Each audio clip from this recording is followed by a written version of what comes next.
দুষ্টু বউ রোমান্টিক গল্প। অফিসে যাওয়ার জন্য যখন তৈরি হচ্ছিলাম, তখন আমার স্ত্রী শ্রাবণী রান্নাঘর থেকে কড়াই এনে আমার সামনে রেখে বলল, বলে তো কড়াইয়ের মধ্যে কি আছে। আমি শার্টের বোতাম লাগাতে লাগাতেই কড়াইয়ের দিকে তাকিয়ে বললাম, পানি মনে হচ্ছে তো। শ্রাবণী আমার চোখে চোখ রেখে বলল, হয়নি, এটা পানি না, এটা বসুন্ধরার সয়াবিন তেল। আমি 30 মিনিট ধরে আগুনে রেখে গরম এনেছি। আমার কথা যদি সোজা সাপটার জবাব না দাও, তাহলে এই গরম তেল আমি তোমার শরীরে ঢেলে দেব। শ্রাবণীর কথা শুনে আমি ওর সামনে থেকে দুহাত সরে গিয়ে বললাম, কী সব পাগলের মতন কথা বলছো? শ্রাবণী বলল, আমি সুস্থ স্বাভাবিক মানুষের মতনই কথা বলছি। অর্পিতা কে? কোন অর্পিতা? যাকে নিয়ে ফেসবুকে আজকাল খুব লেখালেখি করছো। আমি মুচকি হেসে শ্রাবণীকে বললাম, আরে এই নাম তো আমি এমনি ব্যবহার করেছি। তাছাড়া তুমিই তো সেদিন বলেছিলে আমার ছাইপাস গল্পে তোমার নামটা যেন ব্যবহার না করি, তাই তো আর তোমার নাম দেই নাই। শ্রাবণী মুখটা মলিন করে বলল, তোমরা স্বামীরা এমন কেন? স্ত্রীর মন বুঝতে চাও না? আরে আমি মুখে না করেছি ঠিকই, কিন্তু মনে মনে চাই তুমি আমার নামটা সব সময় ব্যবহার করো। শোনো, আমি যদি কখনো মুখে না করি অথচ মাথা নিচু করে মিন মিন করে হাসি, তাহলে ধরে নিও আমি মনে মনে হ্যাঁ বলেছি। মনে থাকবে কথাটা? আমি হেসে বললাম, মনে থাকবে শাহজাদি গুলবাহার। আমার কথা শুনে শ্রাবণী বলল, তোমায় না বলেছি আমায় এই নামে ডাকতে। খেয়াল করে দেখি শ্রাবণী মুখে না করছে ঠিকই, কিন্তু মাথা নিচু করে মিনমিন করে হাসছে। আমি বুঝে গেছি আমার বউয়ের মনের কথা। তার মানে সে মনে মনে চাইছে আমি যেন তাকে এই নামে বেশি করে ডাকি। আমি সমানে শাহজাদি গুলবাহার বলে ডাকতেই লাগলাম, আর শ্রাবণী হাসতে লাগলো। এমন সময় কলিং বেলের শব্দ হলো। শ্রাবণী আমায় বলল, তুমি তৈরি হও, আমি দেখছি কে এসেছে। আমি আয়নার সামনে দাঁড়িয়ে শার্টের কলার ঠিক করতে লাগলাম। শ্রাবণী দরজা খুলে বলল, কাকে খুঁজছেন?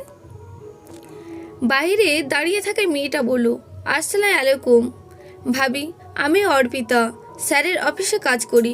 পাশেই আমার ফুপুর বাসা। কাল একটা দরকারে এখানে এসেছিলাম। আজ যখন অফিসে যাব তাই ভাবলাম স্যারের সাথেই যাই।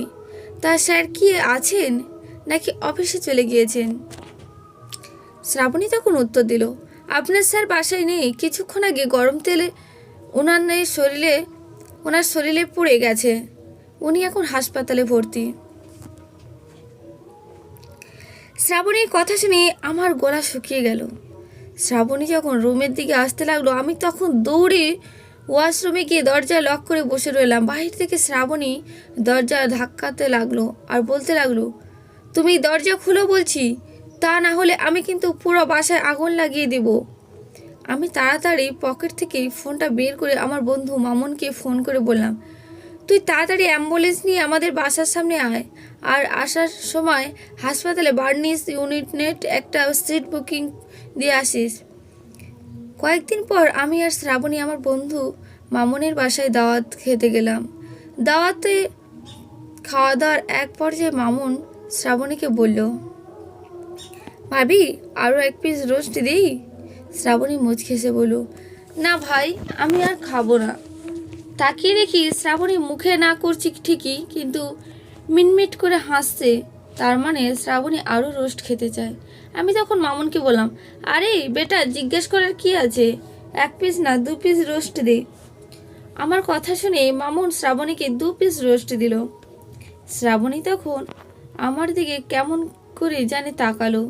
একটু পর মামুন আবার শ্রাবণীকে বলল, ভাবি রোস্ট খেতে মনে হয় আপনার ভালো লাগছে না, আপনি একটু গরুর গোশত নেন। শ্রাবণী আবারও হেসে জবাব দিল, না ভাই, আমার পেট ভরে গেছে। খেয়াল করে দেখি শ্রাবণী আবার মুখে না করছে ঠিকই, কিন্তু ঠোঁটে হাসি লেগে আছে। আমি বউয়ের মনে কথা বুঝে গেছি। আমি মামুনকে তখন বললাম, আরে ব্যাটা, এত জিজ্ঞাসা করার কি আছে, তুই তরকারি দে। আমার বউয়ের খেতে ইচ্ছা করছে ঠিকই, কিন্তু লজ্জায় না করছি। কিন্তু আমি হলাম আমার বউয়ের আদর্শ স্বামী। আমি ঠিক আমার বউয়ের মনের কথা বুঝতে পেরে যাই। এ কথা বলে আমি মামুনের হাত থেকে তরকারির বাটিটা নিয়ে পুরোটা শ্রাবণীর প্লেটে ঢেলে দিলাম।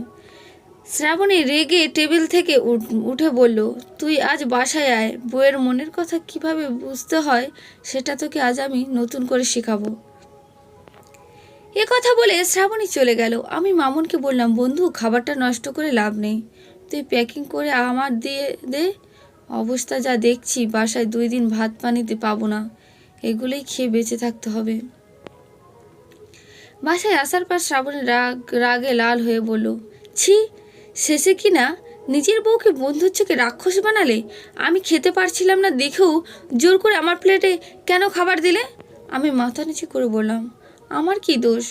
তুমি তো সেদিন বললে তুমি যদি মুখে না করো কিন্তু ঠোঁটে মিটমিট করে হাসতে থাকে তাহলে তুমি বুঝে নিতে হবে তুমি মনে মনে হ্যাঁ বলছো।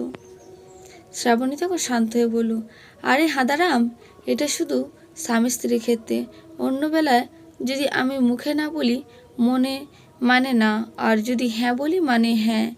মনে থাকবে এখন? আমি মাথা নেড়ে বললাম, মনে থাকবে শাহজাদি গুলবাহার। মা অসুস্থ থাকার জন্য আমরা 2 ভাই স্ত্রীর সাথে নিয়ে মাকে দেখতে যাই। শ্রাবণী মাকে বলল, মা আপনার শরীরটা এখন ভালো নেই, আপনি না হয় এখন আমাদের সাথেই থাকবেন। মা হেসে বলল, না বৌমা, আমি শহরে থাকলে দম বন্ধ হয়ে এমনিতেই মরে যাব। তারপর মা আলমারি থেকে একটা সোনার হার বের করে শ্রাবণীর হাতে দিয়ে বলল, বৌমা আমার বয়স হচ্ছে, কখন কি হয় কি জানে, তুমি আমার প্রথম ছেলের বউ, এই গলার হারটা তুমি রাখো। শ্রাবণী মাথা নিচু করে হেসে বলল, না মা, আপনার জিনিস আপনার কাছেই রাখুন, আমি নিয়ে কি করব?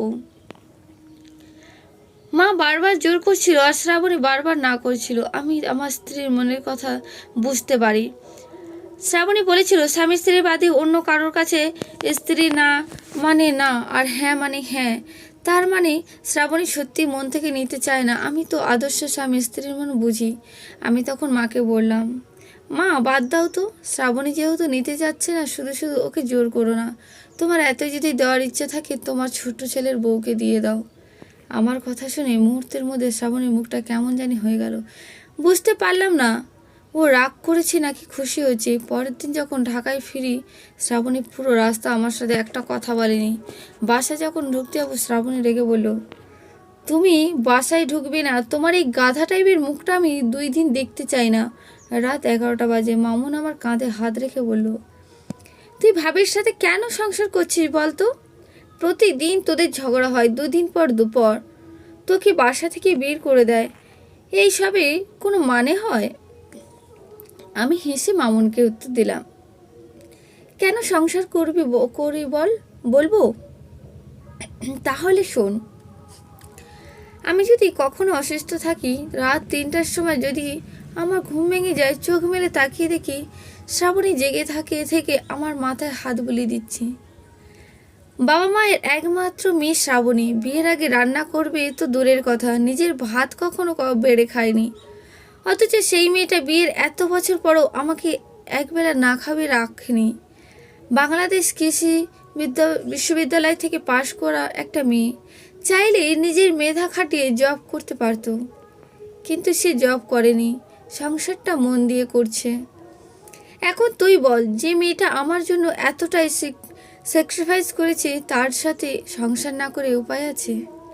আমার কথা শুনে মামুন তখন বলল, তাহলে তুই কেন ভাবিকে বুঝতে পারিস না? আমি আবারও মুচকি হেসে বললাম, কে বলেছি আমি আমার স্ত্রীকে বুঝতে পারি না? আমি সব বুঝি, তবু আমি ইচ্ছা করে গাধামি করি, কারণ আমি চাই না আমি শ্রাবণীর চোখে পরিবর্তন হই। ভার্সিটি জীবনে শ্রাবণী আমাকে ভালোই বেসেছিল আমার বোকা বোকা কাজ দেখে। মামুনের সাথে কথা বলে হাঁটতে হাঁটতে বাসার সামনে এসে গেলাম। মামুনকে তখন বললাম, একটা সিগারেট দে তো। মামুন সিগারেটের প্যাকেটটা আমার হাতে দিয়ে অবাক চোখে আমার দিকে তাকিয়ে বলল, তুই কি সিগারেট খাওয়া ছেড়ে দিয়েছিলিস, আবার ধরলি নাকি? আমি সিগারেট আগুন ধরিয়ে বললাম, উপরে বেলকনিতে তাকিয়ে দেখ শ্রাবণী আমার অপেক্ষায় দাঁড়িয়ে আছে, আমি সিগারেট খেয়ে বাসায় যাব, ও রেগে যাবে, আমার প্রচণ্ড রকম বকাঝকা করবে।